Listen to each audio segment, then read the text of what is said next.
मोक्षमार्गस्य नेतारं भेत्तारं कर्मभूभृतां ज्ञातारं विश्वतत्त्वानां वन्दे तद्गुणलब्धये। तत्वार्थ सूत्र जी ग्रंथ, और इस सूत्र के अंतर्गत अपन 33 नंबर के सूत्र पर और बहुत विशेष व्याख्या चल रही है। तो यहाँ पर उन्होंने नयों के स्वरूप को और स्पष्ट करने की यहाँ कोशिश की गई है ना। कल एक बहुत महत्वपूर्ण शब्द आया था कि परमार्थ से ज्ञान का अंश, और वो कौन सा अंश? उपयोगात्मक अंश, वो नय है ना। हाँ बोलिए अजय भैया। कुछ नीचे जो अपन ने कल समाप्ति की थी पेज नंबर 95 से, उसके नीचे फिर कुछ क्वेश्चन आंसर है और फिर कुछ उसके वो दिए हुए हैं श्लोक 505, 265, फिर उसके नीचे 225, फिर उसके बाद परिशिष्ट स्टार्ट हुआ है। हाँ तो अभी अपन परिशिष्ट नहीं शुरू कर रहे ना, अभी तो अपन नयों पे ही चर्चा कर रहे हैं। जो आप बोल रहे हो ना, अभी ये सब चर्चा अपनी करनी बाकी है। अभी तो अपन यही विषय कंटिन्यू कर रहे हैं। अध्याय का समापन जो आप कह रहे हो, अर्थ और भावार्थ करते हुए, यहाँ पे जो पॉइंट दिया है यहाँ पे कि ये प्रथम अध्याय समाप्त हुआ, यहाँ तक तो अपन चर्चा कर ही रहे हैं। अभी इसके बाद परिशिष्ट शुरू होगा। तो अपन सोच रहे हैं कि वो जूम से शुरुआत परिशिष्ट होने पर करें। परिशिष्ट स्टार्ट होगा, वहां से अपन चर्चा शुरू करेंगे जूम मीटिंग से। अभी तो अपनी चल ही रही है। देखो अभी क्या नया विषय स्टार्ट हुआ है। नय का स्वरूप संक्षेप में निम्न प्रकार है। अब अनेक अनेक आचार्यों ने नयों को क्या कहा, नयों को कैसे स्वरूप बताया हमको।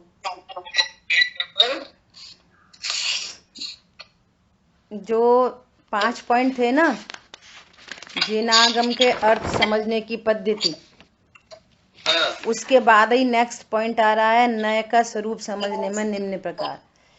क्योंकि वो पेज नंबर तो सबका अलग अलग है। पेज नंबर पीडीएफ में बॉटम पे है 95 में। ठीक है, ठीक है। हमारे पास है 97 पुस्तक में। ठीक है, देखो सम्यक नय सम्यक श्रुत ज्ञान का अवयव है। नय सदा ही ज्ञान में होते। ये वाली बात सबको पकड़ में आ रही कि नहीं आ रही है? पर रोज ऐसी वाली बात बोलते हैं कि नए ज्ञान में होते, ज्ञान में होते। ये क्या अर्थ है ज्ञान में होते? इसका क्या मतलब है नए ज्ञान में होते? बोलो।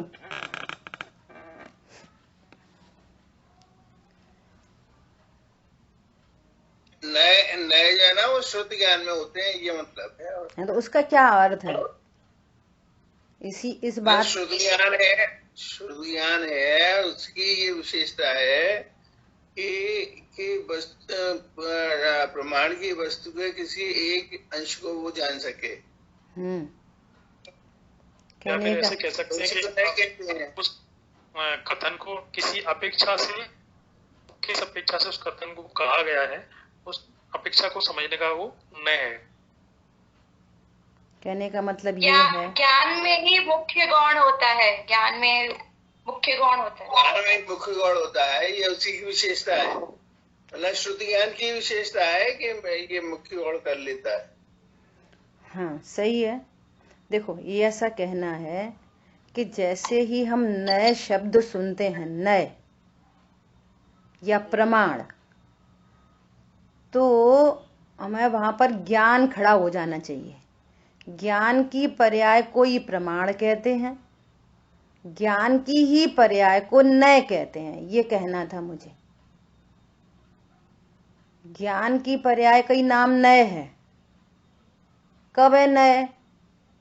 जब प्रमाण से ग्रहित वस्तु के अंश को जान रहा है वो ज्ञान, तो उसी ज्ञान की पर्याय का नाम नय, ज्ञान की पर्याय का नाम नय है, ये कहना है।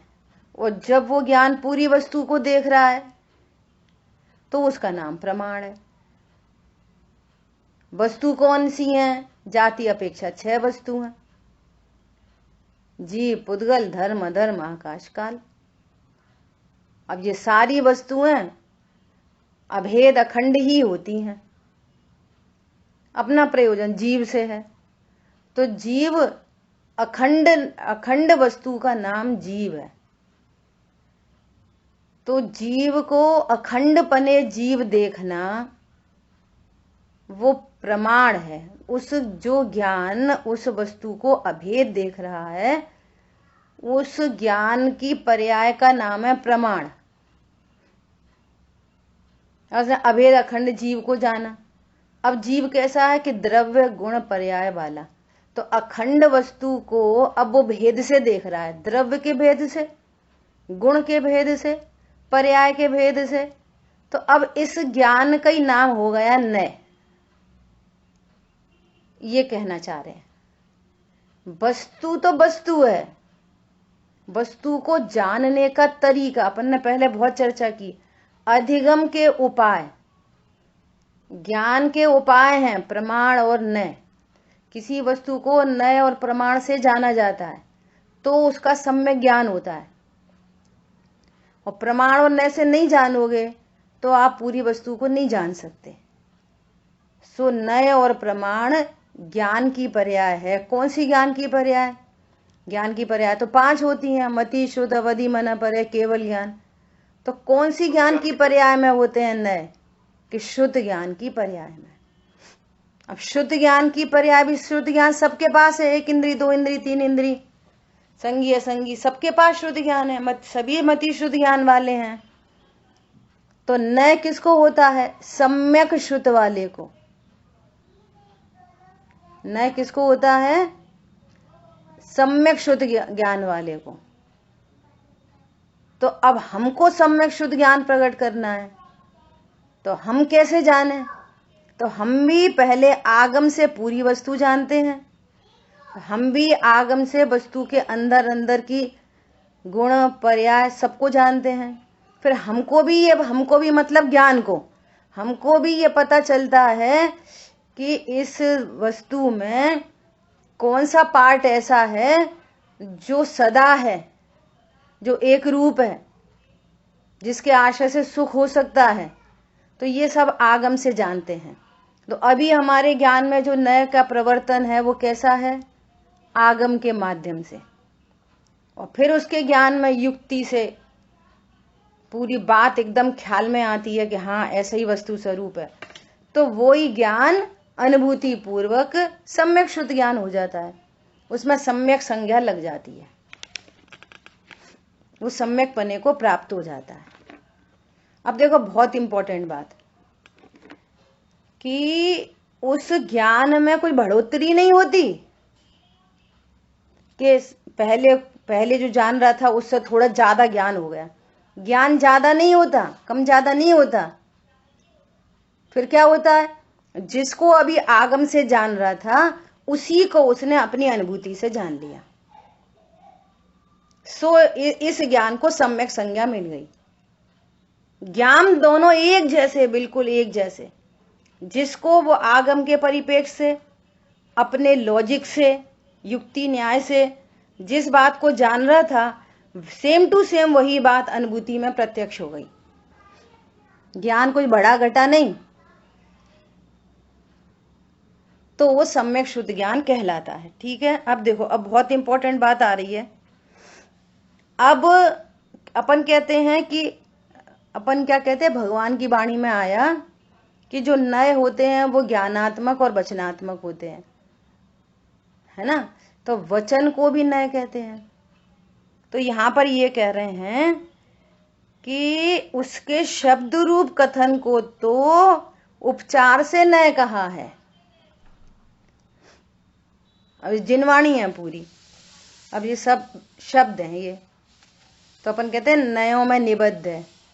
तो वो ज्ञान में जो विकल्प था ना, आत्मा पर्याय अपेक्षा ऐसी है, और ऐसा ज्ञान में विकल्प आया, जो ज्ञान का विकल्प है वो नय है, और वो ही शब्द यहाँ लिख दिए, तो इन शब्दों को भी नय कह रहे हैं। सो कैसे कहा जा रहा है? उपचार से। ठीक है, कोई शब्द तो ज्ञान की पर्याय है नहीं, सो शब्द को नय कहें। पॉइंट पकड़ में आ रहा है? शब्द तो कोई ज्ञान की पर्याय है नहीं, शब्द तो पुद्गलात्मक है, शब्दों में तो कोई नए होते नहीं है, लेकिन जो शब्द कहे जाते हैं वो उस ज्ञान के अभिप्राय को रिप्रेजेंट करते हैं। इसलिए उस, जैसे कोई शब्द लिखा, आत्मा शुद्ध न से सदा एक रूप है, त्रिकाली है, तो ये वचन किसका है? शुद्ध न का वचन है, ये शुद्ध न का वचन। और न कहां पर है? ज्ञान में, वचन में नहीं, न तो ज्ञान में है। ठीक है, देखो आगे पढ़ते हैं। इस विषय में धवला टीका में कहा है कि शंका, इसमें अभी एक शब्द जो आपने अभी कहा कि न ज्ञानात्मक और वचनात्मक होते हैं। हाँ, तो उसी को तो सिद्ध कर, वचनात्मक नहीं होते। हाँ, अच्छा। ये कह रहे हैं वचनात्मक नय पर तो उपचार लगाए। नय तो ज्ञान की पर्याय का नाम है, वचन शब्द थोड़ी जानते हैं, जानने वाला तो ज्ञान है। फिर वचन को उपचार संज्ञा कैसे मिल गई? वचनों को नय संज्ञा कैसे मिल गई? कि जैसा हमारे ज्ञान में जाना जा रहा है ना कि मैं त्रिकाली ध्रुव हूं, और ऐसा ही वचन बोला जा रहा है, मैं त्रिकाली ध्रुव हूं, और ऐसे ही यहाँ पे लिखा जा रहा है, मैं त्रिकाली ध्रुव हूं। तो वो वचन तो पुद्गलात्मक है, उसमें थोड़ी नय है, लेकिन वो शब्द जो है वो ज्ञान से मैच होने के कारण उन शब्दों को भी नय संज्ञा मिल गई उपचार से। ठीक है, ऐसी बात है। नय किसे कहते हैं? शंका। समाधान, ज्ञाता के अभिप्राय को नय कहते हैं। ये बहुत इंपॉर्टेंट बात है, ज्ञाता के अभिप्राय को नय कहते हैं। नंबर एक, वो ज्ञाता है, वस्तु स्वरूप का ज्ञाता है ना। अब वो ज्ञाता है मतलब कि वो पूरी वस्तु को भी जानता है और वस्तु के अंशों को भी जानता है, पूरे अंश को जानता है। ठीक है, अब उस समय जब वो कुछ कहना चाहता है या समझाना चाहता है या अपने ही ज्ञान में उसको कोई विषय बना है, मान लिया उसके ज्ञान में पर्याय विषय बनी है, तो पर्याय सापेक्ष कथन करेगा जीव का, वो कभी द्रव्य सापेक्ष कथन होएगा जीव का। तो जो ज्ञाता क्या कहना चाहता है, क्या समझाना चाहता है, उसके अभिप्राय को भी नय कहते हैं। समझ आ गई बात? और अभिप्राय है वो भी ज्ञान की पर्याय है। जैसे किसी ने ऐसा कहा कि राग जीव का है कि पुद्गल का, तो अब वो जो आंसर करेगा वो उसमें उसका अभिप्राय होगा, वो क्या कहना चाहता है। वो पर्याय का बोध कराना चाहता है तो कहेंगे कि ये जीव राग का है, और द्रव्य स्वभाव का बोध कराना चाहेगा तो उसी राग को क्या बोलेगा कि ये जीव का नहीं है, ये पुद्गल का है। अब दोनों कथन है और दोनों नय हैं, एक निश्चय नय है, एक व्यवहार नय है। अब ज्ञाता को उस समय क्या इष्ट है, वो क्या कहना चाहता है, वो भी एक नय बन जाएगा, एक नय है वो। समझ आ गई बात? अब देखो शंका, अभिप्राय का क्या अर्थ है? समाधान, प्रमाण से ग्रहित वस्तु के एक देश में वस्तु का निश्चय ही अभिप्राय है। अब कोई भी एक अंश की बात करे, पर्याय अंश की बात करे, विकारी पर्याय की बात करे, अब बात करे तो कहना हो रहा है ना, उसके ज्ञान में जो विषय बन रहा है, अशुद्ध पर्याय विषय बने, शुद्ध पर्याय विषय बने, त्रिकाली ध्रुव विषय बने, वो सब जो उसके ज्ञान में पर्टिकुलर विषय बन रहा है और उसके ही बारे में यदि वो कथनी कर रहा है या उसके ही बारे में वो लिख रहा है तो वो ज्ञाता का अभिप्राय कहलाएगा। और वो ज्ञाता का अभिप्राय भी एक नय है, ये कहना चाह रहे हैं। ठीक है, ऐसा युक्ति अर्थात प्रमाण से, देखो बहुत इंपॉर्टेंट बात है, युक्ति अर्थात प्रमाण से अर्थ के ग्रहण करने अथवा द्रव्य और पर्याय में से किसी एक को अर्थ रूप से ग्रहण करने का नाम नय है। क्या बोल रहे हैं? युक्ति अर्थात प्रमाण से अर्थ के ग्रहण करने अथवा द्रव्य और पर्याय में से किसी एक को अर्थ के रूप में ग्रहण करने का नाम नय है। प्रमाण से जानी हुई वस्तु के द्रव्य और पर्याय में वस्तु के निश्चय करने को नय कहते हैं, इसका नाम अभिप्राय है। यदि वो पर्याय सापेक्ष कथन कर रहा है तो वैसा ही बोलेगा कि आत्मा रागी है, आत्मा में क्रोध उत्पन्न हुआ है, तो वो एक नय का कथन है। क्यों? अभी वो उसी को कहना चाहता है ना।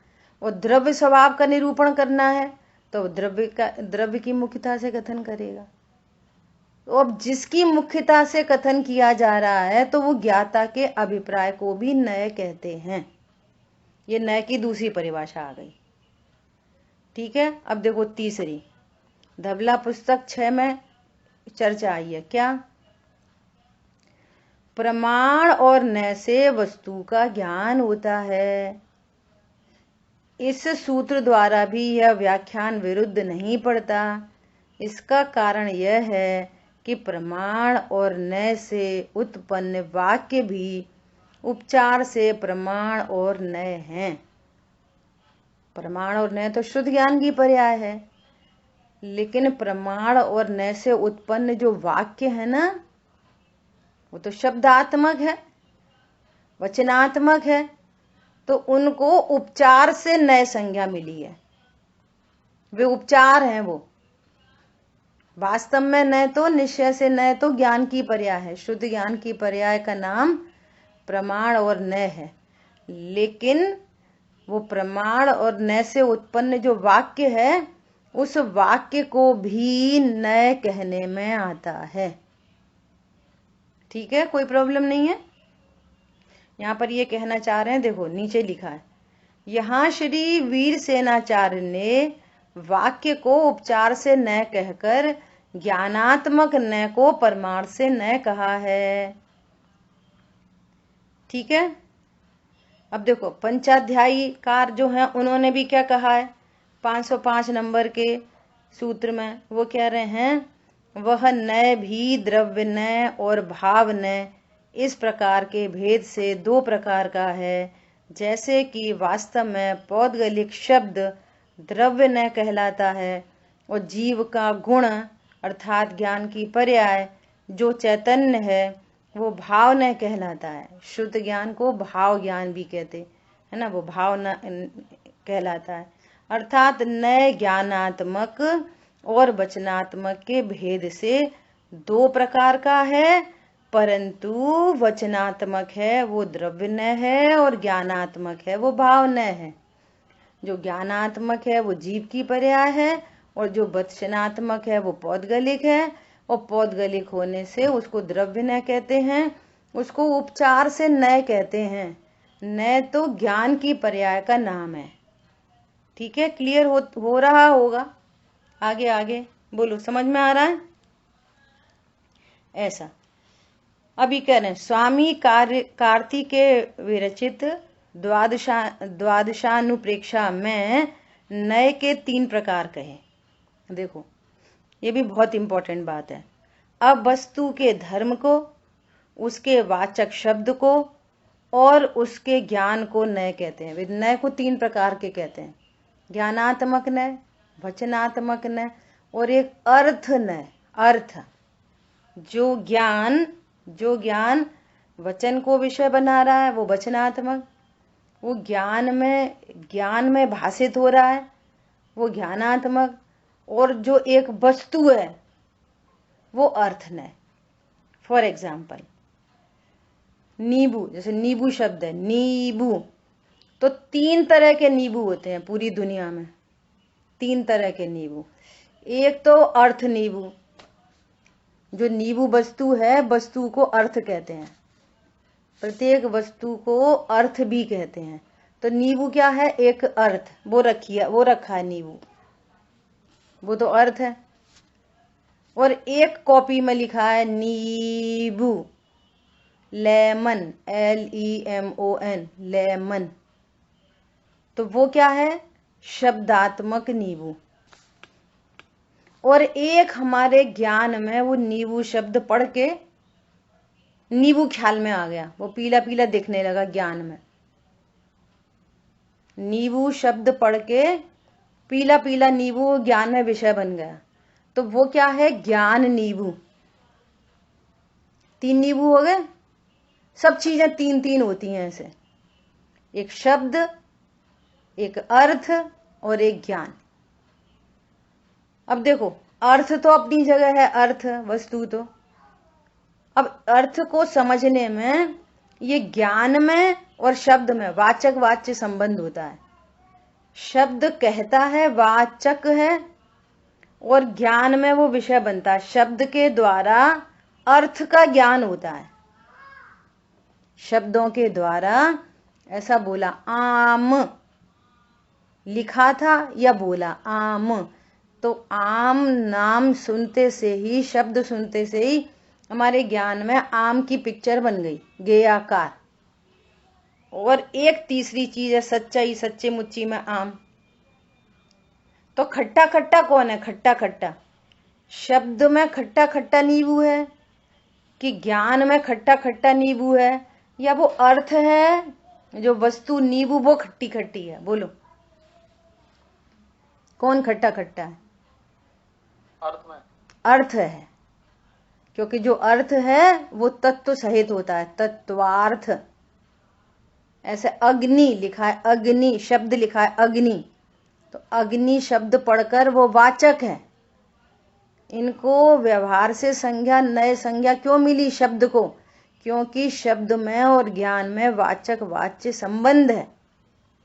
शब्दों के द्वारा ज्ञान होता है, किसका? अर्थ का। और वहां पे लिखी अग्नि, तो हमारे ज्ञान में पिक्चर बन गई अग्नि, और एक वो सामने रखी है अग्नि। तो कौन उष्ण है?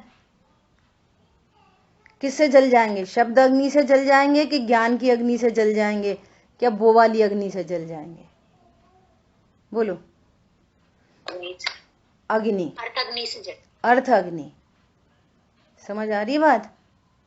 इसलिए स्यादवाद कैसा होता है? स्यादवाद, अभी वीर सागर जी भाई साहब अमायन आए थे, जब उनको लेके गए थे तो पंडित साहब के सामने प्रवचन चल रहे थे, है ना, तो यही अग्नि की चर्चा चली और यही टॉपिक चल रहा था।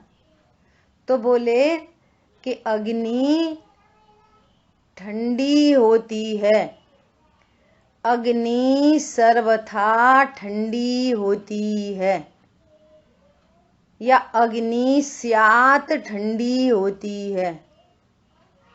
बोलो कौन सा सेंटेंस करेक्ट है? कौन सा सेंटेंस जैन आगम का सेंटेंस है? अग्नि सर्वथा गर्म होती है, अग्नि सबसे आखिरी वाला, स्यात, तीसरे नंबर का। क्या बोलो? तीसरे नंबर क्या बोला? स्यात गर्म होती है और स्यात ठंडी होती है। हाँ, अच्छा, कौन सी अग्नि ठंडी होती है बताना? ज्ञानात्मक कह सकते हैं, ज्ञानात्मक हाँ, ठंडी होती है, बहुत शब्दात्मक बढ़िया, भी कह सकते हैं, बहुत कह सकते नहीं, यही स्यादवाद है, इसी का नाम। आपका ज्ञान कितना ब्रॉड हो जाता है। शब्द लिखा, शब्द में लिखा अग्नि, तो शब्द अग्नि गर्म है, वो तो ठंडी है। और ज्ञान में जो अग्नि बन रही है वो, तो उन्होंने एग्जाम्पल कोड किया कि अरे माता के सपनों में अग्नि आई, और यदि वो ज्ञान अग्नि भी गर्म हो तो माता के सपने से माता ही जल जाती, तो माता जली कि नहीं जली? तो वो ज्ञान अग्नि गर्म होती कि ठंडी होती? अच्छा, ज्ञान में जो अग्नि बन रही है उसको क्या कहोगे? अग्नि ही कहोगे कि बर्फ कहोगे? उसको भी अग्नि कहते हैं। समझ आ रही बात? अपन ने निक्षेप की चर्चा पढ़ी। निक्षेप, स्थापना निक्षेप, द्रव्य निक्षेप, भाव निक्षेप, है ना? ऐसा तो उससे ज्ञान होता है। फिर पंडित साहब ने चर्चा की इस पे कि आत्मा किस अग्नि से जलता है? बोलो, शब्द अग्नि से, ज्ञान अग्नि से कि अर्थ अग्नि? मुझे कौन सी अग्नि जलाती है? बोलो, कौन सी अग्नि से मैं जलता हूं? तो कोई सी भी नहीं। कोई सी भी नहीं। तो पंडित साहब ने फिर लगाया स्यात, बोले आत्मा कषाय की अग्नि से जलता है। आत्मा किससे जलता है? कषाय की अग्नि से। और फिर स्यात लगा लो कि जो त्रिकाली ध्रुव है वो तो कषाय की अग्नि से भी नहीं जलता। जिन पर्यायों में अज्ञान मोह राग द्वेष हैं वे पर्याय जलती हैं। किसी से जलन हो रही है, किसी का दुख हो रहा है, किसी से हैरानी हो रही है, इसका नाम जलना है। तो पर्यायों में जलना होता है। सो कहते हैं आत्मा बाहर की अग्नि से नहीं जलती, है ना? मुनिराज के सिर पे सिगड़ी रख दी तो मुनिराज जल रहे थे कि नहीं जल रहे थे? शरीर तो पूरा जल के काला हो गया, तो मुनिराज जले कि नहीं जले? अरे अमूर्तिक प्रदेशों के पुंज को कौन जलाए? तो बाहर की अग्नि तो जीव को जलाती नहीं, लेकिन मुनिराज रत्नत्र के धारी, प्रचुर वीतरागता के धारी, वे तो कषाय की अग्नि में भी नहीं जल रहे थे। क्या कहा? मुनिराज तो कषाय की अग्नि में भी नहीं जल रहे थे, बाहर की अग्नि भी उन्हें नहीं जला रही थी। वास्तव में जलाने वाला कषाय की अग्नि से जल रहा था। वो जल रहा था जिसने सिर पर सिगड़ी रखी, वो कषाय की अग्नि से जल रहा था। अब ये देखो स्यात अग्नि कितने प्रकार की हो गई?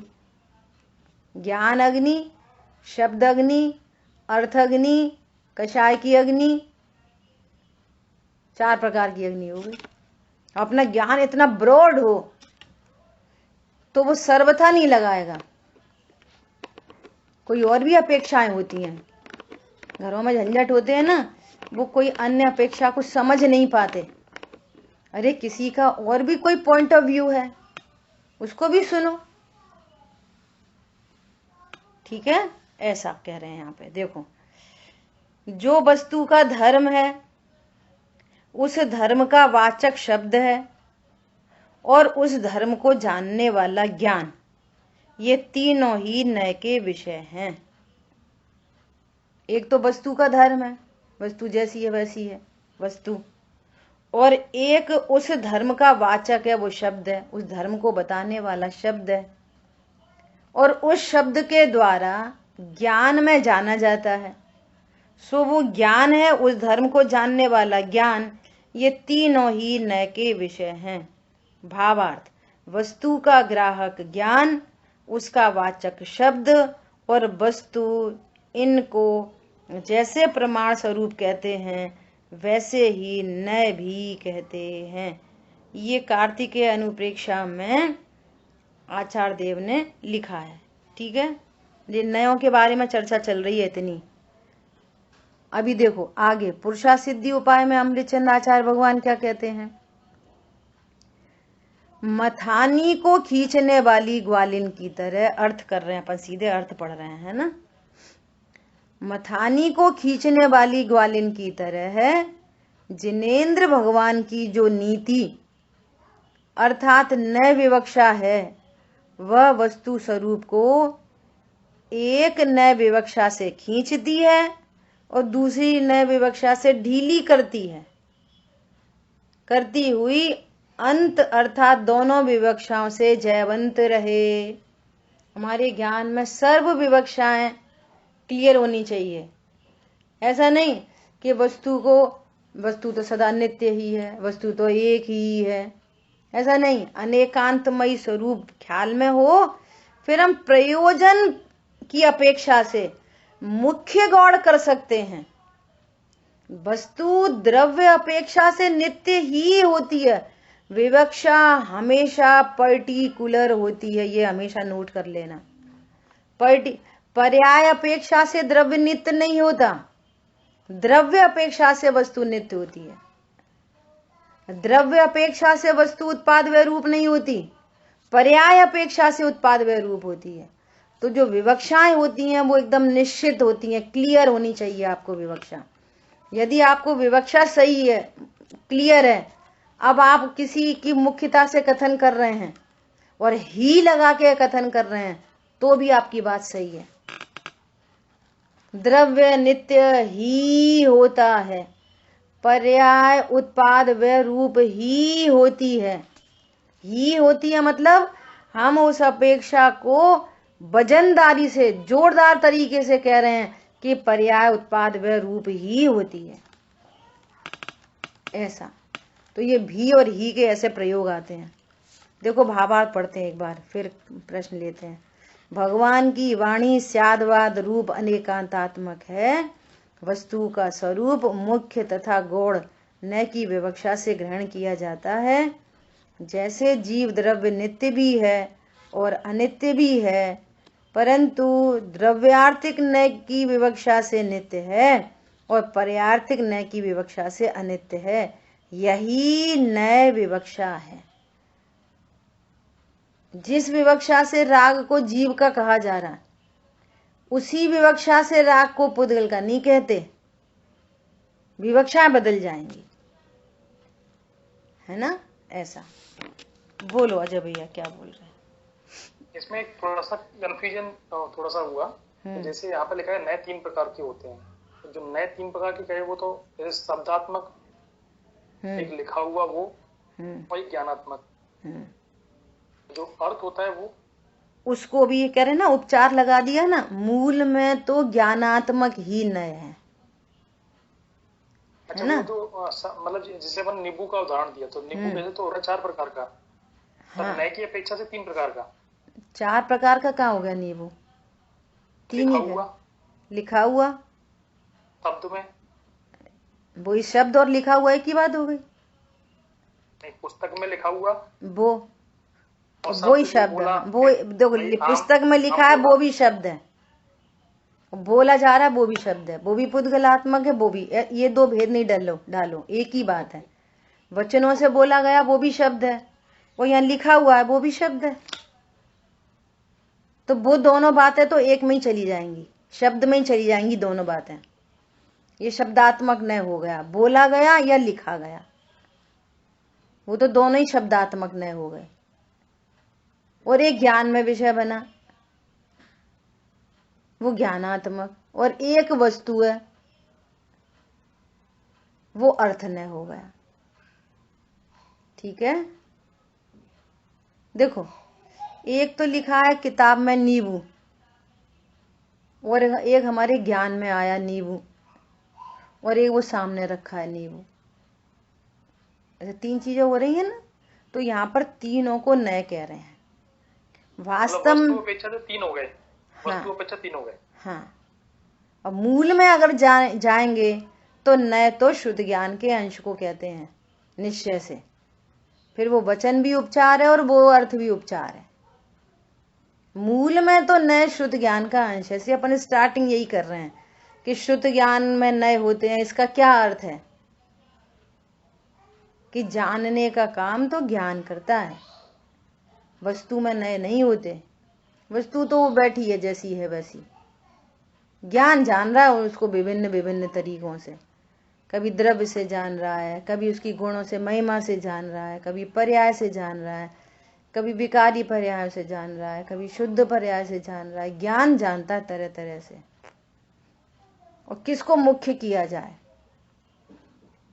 ये नए का काम है। जैसे समय सार जी में ज्ञानी के भोग भी निर्जरा के कारण, ज्ञानी के भोग भी निर्जरा के कारण, ज्ञानी का युद्ध भी ज्ञान में है। किसको मुख्य कर रहे? वो ध्रुव को मुख्य करके कहना, द्रव्य दृष्टि कराना चाह रहे। अरे वो तो युद्ध कर रहे, नहीं कि युद्ध नहीं कर रहे, वे तो ज्ञाता हैं। युद्ध नहीं कर रहे, वे तो अपने को ज्ञाता ही अनुभव कर रहे हैं, ज्ञाता ही जान रहे हैं। उनका ज्ञान तो अपने को ज्ञाता ही जानता है, सदा ही अपने को ज्ञाता जानता है, ऐसा बोलेंगे सदा ही। तो युद्ध का परिणाम उसके भी ज्ञाता है, उन्होंने युद्ध का भाव नहीं किया, उन्होंने शरीर की क्रिया नहीं की, वे तो ज्ञाता हैं। तो तुम्हारी दृष्टि में ये विषय बने क्या, ओहो देह की क्रिया का करता मैं नहीं, परिणाम उत्पन्न हो रहे वे भी मेरा स्वरूप नहीं, मैं तो त्रिकाली हूं, ध्रुव हूं, ज्ञाता हूं, ऐसा। और उसी जिनवाणी में पर्याय का बोध कराएंगे भी, देखो सर्वशुद्ध ज्ञान अधिकार आएगा, तब देखना कैसी चर्चाएं आएंगी। उसी जिनवाणी में ज्ञाता के अभिप्राय को नहीं कहते, अब वो पर्याय सापेक्ष कथन करे तो उसकी बात करेंगे। देखो पर्याय में जितना राग है उतना दुख है, उतना बंद होता है, ये पर्याय का ही बोध कराएंगे। अमृतचंद आचार्य देव कह रहे हैं कि मेरी परिणति मैली हो रही है। क्यों प्रभु आप एक बात बोलो, कभी कहते हो कि मैं शुद्धात्मा हूँ, ध्रुव हूँ, परिपूर्ण हूँ, कभी कहते हो मेरी परिणति मैली है। तो वो ज्ञान जब पर्याय को विषय बनाएगा तो देख जानेगा कि यहाँ आकुलता उत्पन्न हो रही है, शास्त्र की टीका करने का भाव उत्पन्न हो रहा है। यदि स्वभाव की सन्मुखता हो तो भाव की क्या जरूरत है, टीका लिखने की क्या जरूरत पड़ रही है। वो तो टीका तब लिखी जा रही है जब स्वभाव में नहीं ठहर पा रहे। तो उस राग का ज्ञान कराएंगे तो बोलेंगे कि भैया ये राग तो दुख रूप है, बंध का हेतु है। तो वो एक नए विवक्षा है, वो अशुद्ध नय से वस्तु को देखा जा रहा है, और वो है। और जब द्रव्य को मुख्य करेंगे तो पर्याय गौड़ है, कहना ना ग्वालिन की मथनी के जैसे, पर्याय को गौड़ करेंगे, द्रव्य मुख्य है, द्रव्य को गौड़ करेंगे, पर्याय मुख्य है। वस्तु पूरी है ज्ञान में सदा, वस्तु में कोई खंड नहीं है। तो प्रमाण के विषय को जानते और प्रयोजन परक द्रव्य को विषय करते, प्रयोजन परक पर्याय को विषय करते, और उस सब का नाम ज्ञान है। तो जब अंश को जाने तो एक शुद्ध न हो गया, एक अशुद्ध न हो गया, और पूरी वस्तु को जाने तो प्रमाण हो गया। तो ये सब तरीके से ज्ञान देख लेता है वस्तु को और अपना प्रयोजन साध लेता है, ये कहना चाह रहे हैं यहाँ पे। तो क्या कह रहे हैं, देखो ये बहुत इंपॉर्टेंट बात है, दोनों विवक्षाओं से जयवंत रहे। मेरे ज्ञान में दोनों विवक्षाएं जयवंत हैं। मेरे में एकांत नहीं हुआ कि मैं पर्याय के, अज्ञानी के ज्ञान में पर्याय मुख्य है, कभी अपने को शरीर रूप देखेगा, कभी शुभ भाव रूप देखेगा, कभी अशुभ भाव। वो त्रिकाली ध्रुव नाम की कोई परिपूर्ण वस्तु है तो ज्ञान में ही नहीं है, उसको जानता ही नहीं है, उसने गौड़ नहीं करके रखा, त्रिकाली ध्रुव को जानता ही नहीं है, पर्याय जितना ही अपने को अनुभव करता है। इसलिए उसके ज्ञान में दोनों विवक्षाएं जयवंत नहीं है, वो एकांती है, महापापी है, मिथ्या दृष्टि है। और जिसके ज्ञान में दोनों विवक्षाएं मुख्य हैं वो हैं, और एक को गौड़ एक को मुख्य किया है, तो दोनों विवक्षाएं जयवंत हैं। और प्रयोजन साधने के लिए कभी द्रव्य को मुख्य करे, कभी पर्याय को मुख्य करे, ऐसा। अब बोलिए क्या पूछना है।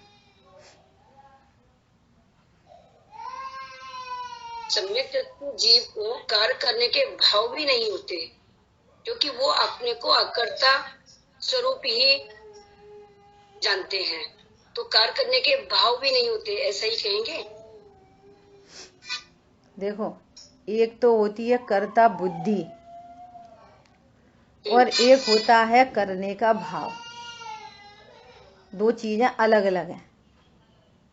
सम्यक दृष्टि जीव को करने का भाव तो आता है, लेकिन कर्ता बुद्धि नहीं होती।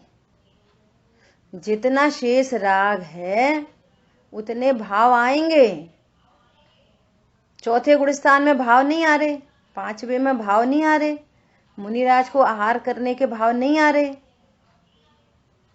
मुनिराज को उपदेश लिखने के भाव नहीं आ रहे। अभी अमृतचंद आचार्य देव का, उसे अकर्ता उसके अनुभूति के काल में नहीं कहेंगे कर्ता। क्या ऐसा अनुभूति के काल में उसे कर्ता नहीं कहेंगे।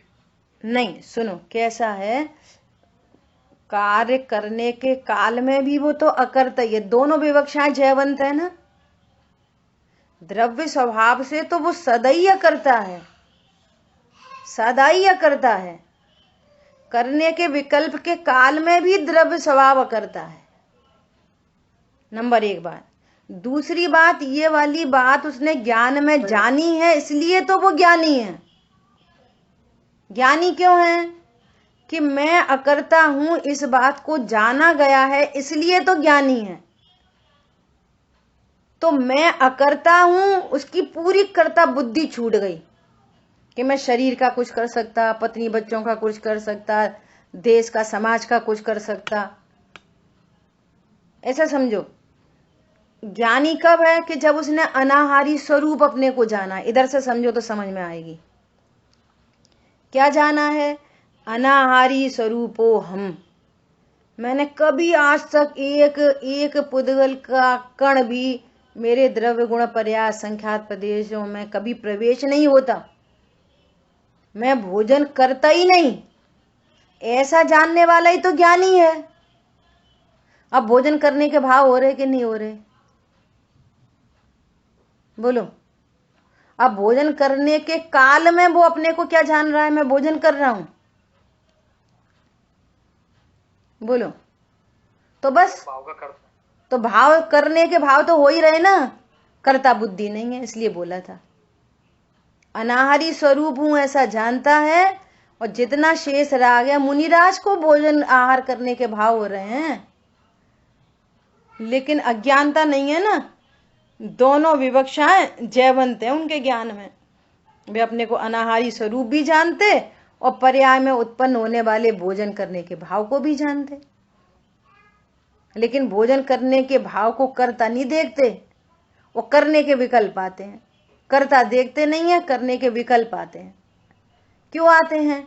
स्वरूप में स्थिरता बढ़ जाए तो अनंत बन जाए तो करने के विकल्प खत्म हो जाएंगे। जितना शेष राग है उतने भाव हैं उस जाति के, उस गुण स्थान में। समझ आई बात? और कर्म की सापेक्षता से कहो कि अभी उतने उतने कर्मों की निर्जरा हुई है, जितने कर्म शेष हैं उतने भाव हो रहे हैं। अब भाव हो रहे हैं वो तो अपने को ज्ञाता जानते हैं। बस करने के विकल्प उत्पन्न होते हैं, लेकिन कर्ता बुद्धि नहीं होती।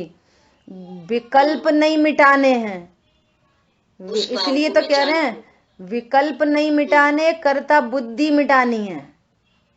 और कर्ता बुद्धि भी नहीं मिटानी, अपने को अकर्ता ज्ञायक जानना है, और दोनों विवक्षाओं से जानना है। द्रव्य अपेक्षा पर अज्ञानी की कहानी ऐसी तो है, या तो वो अपने को पूरा पर्याय रूप जानेगा, अनादि से जान ही रहा है पर्याय जितना, और स्वरूप समझेगा तो सर्वथा अकर्ता जानेगा। और सर्वथा जाना तो मिथ्या दृष्टि है। अब हम तो सर्वथा अकर्ता हैं। अरे पर्याय में जितना राग द्वेष चल रहा है उसका कर्ता कौन है? वही जीव है। तो अकर्ता जानते हुए करने के विकल्प उत्पन्न हो रहे हैं, अभोक्ता जानते हुए भोगने के विकल्प हो रहे हैं निचले गुण स्थान में। अनाहारी भी जानते हुए भोजन के विकल्प उत्पन्न हो रहे हैं। ये टेक्नोलॉजी समझ में आ जाए तो काम बन जाए, और ये टेक्नोलॉजी नए प्रमाण से ही जानने में आएगी। और आत्मा में भोजन करने के भाव हो रहे हैं। भोजन नहीं करता आत्मा, सर्वथा ही नहीं करता। भोजन तो करता ही नहीं है, भोजन के विकल्प उत्पन्न होते हैं। कथनचित भोजन करने का भाव कथनचित जीव का है और कथनचित नहीं है, लेकिन भोजन तो सर्वथा ही नहीं करता। भोजन में तो सर्वथा लगेगी और परिणाम में कथनचित लगेगी। और द्रव्य स्वभाव से देखेंगे तो द्रव्य तो सदा ही अनाहारी है, तो वहां वापस सर्वथा लग जाएगी द्रव्य स्वभाव में। ये है नयों की विवक्षा। एक बार फिर से कहना। क्या कहना एक बार फिर से? बस यही जो अभी जो दो विवक्षा बताए वो एक बार फिर से कहना। ये कहना है कि शरीर का और भोजन का तो सर्वथा करता है। ये प्रमाण में आ गए, वहां सर्वथा कह के यहाँ प्रमाण में आ गए। भोजन करने के भाव का कथनचित करता है। कब करता है कथनचित? जब पर्याय दृष्टि से देखा जाए। ये जीव में ही तो पर्याय उत्पन्न हुई है, किसी और ने तो नहीं कराई, तो कथनचित करता है। इससे किस बात की सिद्धि होती है? कथनचित कर्ता कहने से कि पर्याय में उत्पन्न होने वाले दोष का ज्ञान होता है, इससे लाभ होता है हमें ये पता चलता है हमारी परिणति में अभी कितना दोष बचा है, ऐसा। और त्रिकाली ध्रुव की अपेक्षा से बोलेंगे तो सर्वथा अकर्ता है। और 2 बार सर्वथा लग गई, 1 बार कथनचित लग गई। कौन सी विवक्षा से सर्वथा लग रही है, कौन सी विवक्षा से कथनचित लग रही है, ये आपको समझनी पड़ेगी बात। हाँ, कर्ता की कंडीशन में भी तो वो ज्ञाता ही है। हाँ, इसलिए तो कथनचित लगा है। स्यात् शब्द का प्रयोग क्यों किया जा रहा है? एक विवक्षा कही जा रही है, मुख्य है, और दूसरी विवक्षा गौड़ है, उसकी अब हम बात नहीं कर रहे। और जब उसकी बात करेंगे तो ये गौड़ है, ऐसा। ठीक है। एक छोटा सा क्वेश्चन है दीदी। क्वेश्चन ये है कि जैसे 6वें, 6वें और 7वें गुणस्थानवर्ती जो मुनिराज होते हैं, भोजन के काल में जब ये 6वें गुणस्थान में होते हैं तो भोजन का काल होता है, और भोजन के काल में वो किसी चीज का टेस्ट उनको आ रहा है, अब वो क्षण भर में वो अंतर्मुख हो जाते हैं, तो क्या उस समय टेस्ट की अनुभूति उनको होती है? हाँ, नहीं होगी। छदमस्त का ज्ञान एक समय में एक कोई विषय करता है, एक बात। दूसरी बात, जो अनुभूति है पर पदार्थ की जो ज्ञान हो रहा है, भोजन दाल खा रहे है ना, तो क्षण में 6वां गुणस्थान, तो वो दाल का पूरा ज्ञान होएगा, पूरा का पूरा 6वें गुणस्थान में, और वो तो क्षण क्षण अंतर्मुख होते हैं। अब जब आत्मा का अनुभव चलेगा तब उस समय दाल का स्वाद नहीं आएगा उस पर्टिकुलर टाइम में, लेकिन वो टाइम कितना होता है, 1.5 सेकंड पौन सेकंड, 1.5 सेकंड पौन सेकंड, 1.5 सेकंड। केवल छदमस्त पे ही लागू होगी या केवल ज्ञानी पे भी लागू? छदमस्त पे ओनली, ये तो बराबर से बात चल रही है। छदमस्त जीवों का ज्ञान एक समय में एक को विषय बनाते हैं, केवल ज्ञानी परमात्मा के पास तो ये व्यवस्था ही नहीं है, उनको तो सब कुछ जानने में आ रहा है एट अ टाइम, ऐसा। जैसे अपन ड्राइविंग करते हैं ना, ड्राइविंग करते हैं ना, ड्राइविंग, तो जिस समय आप ड्राइविंग में जो फ्रंट का अगर आप मिरर देखोगे तो रोड नहीं दिखेगी, रोड देखोगे तो मिरर नहीं दिखेगा। ये वाले दर्पण के सामने खड़े हो जाओगे, दर्पण में डस्ट लगी है, आप डस्ट को जब क्लीन करोगे तो चेहरा नहीं दिखेगा, चेहरे को देखोगे तो दर्पण नहीं दिखेगा। एक समय में एक ही विषय बनता है। एक बात सुनो, बहुत इंपॉर्टेंट बात, रुको पूरी करने दो, बहुत इंपॉर्टेंट। दूसरी बात ये कि जिस समय चेहरा दिख रहा है उस समय दर्पण तो विद्यमान ही है वहीं, और जिस समय दर्पण दिख रहा है उस समय भी चेहरा विद्यमान है। बात की चीजें दोनों विद्यमान है, बात है कौन मुख्य हो गया कौन गौड़ हो गया। तो छदमस्त का ज्ञान एक समय में एक कोई विषय बनाता है, तो 1.5 सेकंड के लिए उसका स्वाद आएगा, स्वाद मतलब ज्ञान, और पौन सेकंड के लिए उसी समय अतीन्द्रिय आनंद, फिर परलक्ष्य, फिर अतीन्द्रिय आनंद, परलक्ष्य।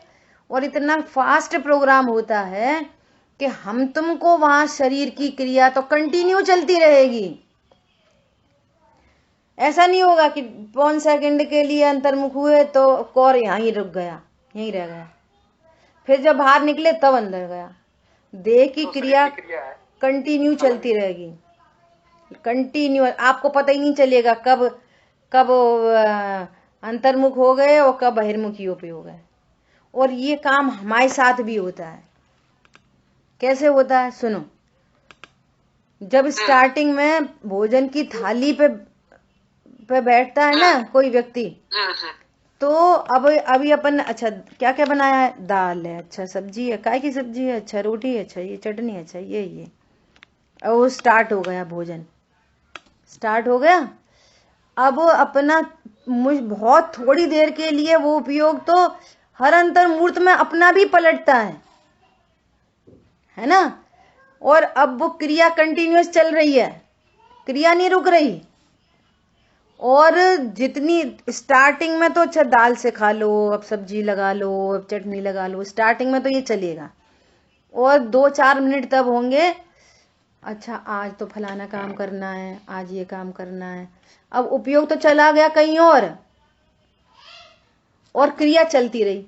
क्रिया नहीं रुकती, क्रिया जल्दी नहीं रुकती। यहां पर भी उपयोग चला गया कहीं और, विचार कहीं और के चलने, अब उपयोग थाली में नहीं है। लेकिन इतना फास्ट मोमेंट होता है कि उस पर्टिकुलर टाइम में, जैसे महिलाएं ऐसा बोलती हैं, पता नहीं क्या सोचते रहते, हमने तो इतनी मेहनत करके खाना बनाया, बोलते ही नहीं है खाना कैसा बनाया। और आजकल तो मोबाइल लेके बैठ जाते, मोबाइल में देख रहे हैं खाना चल रहा है, कहाँ रुकता है। ऐसा नहीं, ऐसा कोई नहीं करता कि मोबाइल देखने में उपयोग लग गया और कौर इधर ही रह गया। वो तो गया दूसरा, गया तीसरा, चौथा। इसी का अर्थ है जड़ चेतन की परिणति अपने अपने में होती है। शरीर की क्रिया अपने में चली रही है और फिर वही लब्धि उपयोग और नए, वो दोनों लगा लेना। उपयोगात्मक मोबाइल और लब्धि उपयोग में चला ही रहा है कि मैं खाना खा रहा हूं, सो खाने की क्रिया चली रही है। बहुत गजब गजब की चीजें हैं, अपन बहुत स्थूल दृष्टि से थोड़ा सा देख पाते हैं। अंतरंग में सूक्ष्मता से देखो तो एक ज्ञान की पर्याय में बहुत गजब का कार्यक्रम है। बोलिए। देखो अपने साथ भी भोजन के समय ऐसा होता ही है अपने लोगों के साथ में। ये जब अपन भोजन कर रहे होते हैं तो पर्टिकुलरली अपन क्या खा रहे हैं तो वो अपने ध्यान में आ रहा है। लेकिन समझो वो क्लास में क्या सुना, अपने को अगर ये ध्यान में आ गया तो ये पता ही नहीं है कि वो खा रहे हैं वो सब्जी खाई थी कि दाल खाई थी, ऐसा अपने। लेकिन मुनिराजों का बहुत सूक्ष्म होता है, सेकंड का आप बताए। हाँ, बात ये है कि जितने भी छदमस्त हैं, अज्ञानी हैं, सम्यक ज्ञानी हैं, कि मुनिराज हैं, ये दृष्टांत इस बात के लिए दिया गया था कि सबका उपयोग एक समय में एक कोई जानता है। एक बात कही। दूसरी बात ये कही कि उपयोग बहुत जल्दी अलटता पलटता है, देह की क्रिया बहुत जल्दी नहीं बदलती है, देह की क्रिया कंटिन्यू चलती रहती है, उपयोग पलट जाता है। सो मैं बाहर से नहीं दिखाई देगा। लेकिन ये बात सत्य है कि जब अनुभूति का काल है, 7वां गुण स्थान है, तब अगर तब भी भोजन का ज्ञान होता रहे तो लॉजिक से समझो कि तो फिर आत्मानुभूति का क्या लाभ निकलेगा। आत्मानुभूति होते से ही अतीन्द्रिय आनंद प्रकट होता है और परलक्ष्य होते से ही टेंशन होती है। मुनिराज को भी संतुलन संबंधी दुख है, जितनी कषाय है उतना दुख। अब वो कैसी है कि पानी में लकीर जैसी है, इसी का नाम है 6वां गुण स्थान। लकीर खिंचती है नहीं, तब तक 7वें में चले जाते, तो वो दुख देने में समर्थ नहीं हो पाती। परंतु जितना पर लक्ष्य है उस समय अतीन्द्रिय आनंद भंग होता है। आप अतीन्द्रिय आनंद की साइड से बोलो तो अतीन्द्रिय आनंद भंग होता है। भोजन की तरफ से बात करो तो भोजन का पर लक्ष्य भंग होता है, कि स्वलक्ष्य हो जाता है क्षण में। ऐसा ठीक है। समय अपना हुआ है और आप विचारना। बहुत बढ़िया, बहुत अच्छा ध्यान में आया। ओके। जिनवाणी के ज्ञान से सूझे लोकालोक, सो वाणी मस्तक नमो सदा देत हूँ दो। बोलिए द्वाशांगमयी जिनवाणी माता की जय हो। जय जिनेन्द्र सभी को। जय जिनेन्द्र सभी को। जय जिनेन्द्र।